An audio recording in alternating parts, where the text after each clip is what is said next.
اعوذ باللہ من الشیطان الرجیم، بسم اللہ الرحمن الرحیم۔ فارزا من تولا عن ذکرنا ولم یرد الا الحیات الدنیا۔ ابھی آپ کے سامنے آیت نمبر 29 کی تلاوت کی گئی۔ سورت ہے 53، 53ویں سورت، 27واں پارہ۔ 53ویں سورت کا نام ہے سورہ نجم، 27ویں پارے کا نام ہے قالا فما خطبکم۔ آج ہم کریں گے 29 سے لے کر 35 تک کی تلاوت، 29 سے لے کر 35 تک کی تلاوت، اور اس کا ترجمہ بھی پڑھیں گے۔ فارض عن من تولا، پھیر لو منہ اے نبی صلی اللہ علیہ وسلم اس شخص سے جو موڑتا ہے منہ ہمارے ذکر سے، یعنی قرآن سے، اور کیا نہیں ہے خواہش اس کی مگر زندگی دنیا کی۔ تو اس کی خواہش صرف دنیا کی ہے اور وہ قرآن سے منہ پھیرتا ہے، تو تم بھی اس سے منہ پھیر لو۔ ذالک مبلغہم من العلم ان ربک هو عالم بمن ضل عن سبیلہ وهو عالم بمن اہتدی۔ یہی ہے انتہا ان لوگوں کے علم کی، یقیناً تیرا رب وہی ہے جو جانتا ہے خوب اس کو جو گمراہ ہوا اس کے راستے سے، اور وہی جانتا ہے خوب اس شخص کو بھی جو ہدایت پر ہے۔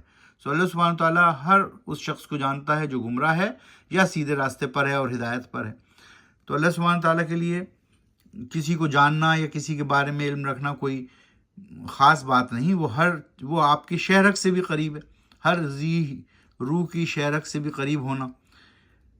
اور پھر اللہ سبحانہ تعالیٰ نے ایک جگہ بتا دیا کہ 2 فرشتے مقرر کر دیے گئے ہیں جو ہمارا حساب کتاب رکھتے ہیں۔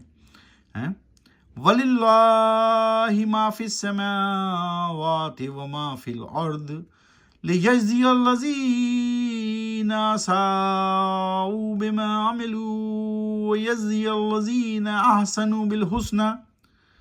اور اللہ ہی کے لیے ہے جو کچھ ہے آسمانوں میں اور جو کچھ ہے زمین میں، تاکہ جزا یا سزا دے وہ ان لوگوں کو جنہوں نے برائیاں کی یا برے کام کیے، جو کیے اعمال برے کرتوت انہوں نے، اور جزا دے یا صلا دے ان لوگوں کو جنہوں نے کی نیکیاں اچھے اعمال، ان کو صلا دے گا بھلائی کے ساتھ اچھا۔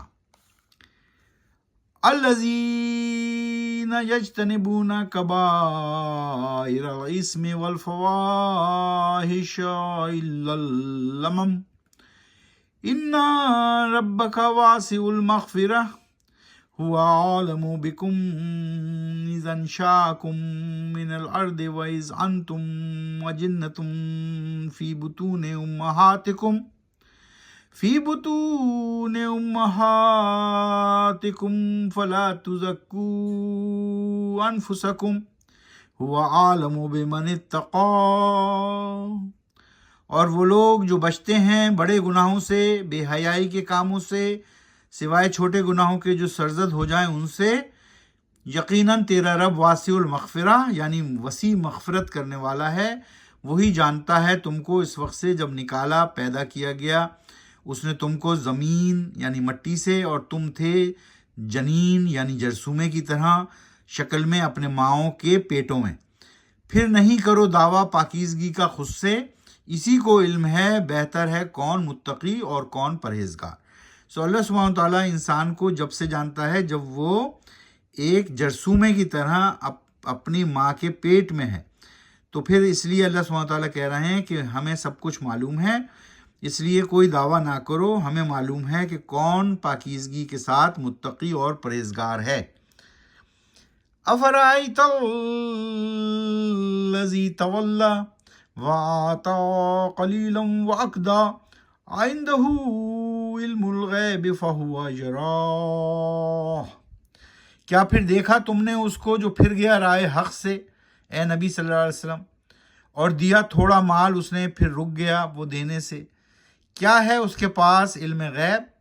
پھر کیا وہ اس کو دیکھتا ہے؟ تو اللہ سبحانہ تعالیٰ سوال جواب کر رہے ہیں یہاں پر، اور حضور اکرم صلی اللہ علیہ وسلم کو وحی کے ذریعے ساری باتیں بتا رہے ہیں کہ کس طرح جو ہے پیغام پہنچانا ہے اور کس طرح لوگ جو ہے وہ پھر جاتے ہیں راہ حق سے۔ تو اللہ سبحانہ تعالیٰ فرما رہے ہیں کہ ہمیں سب معلوم ہے کہ کون جو ہے وہ متقی اور پرہیزگار ہے اور کون جو ہے وہ دین حق سے ہٹا ہوا ہے۔ تو قرآن شریف کو سمجھ کر پڑھیے، آہستہ آہستہ پڑھیے، قرآن و سنت کو اپنی زندگی میں نافذ کیجیے، نماز پڑھیے اور نماز پڑھنے کی تلقین کیجیے. یہی ضابطۂ اخلاق اور ضابطۂ حیات ہے اور دونوں جہانوں میں کامیابی کی کنجی. وما علینا الا البلاغ. صدق اللہ العظیم.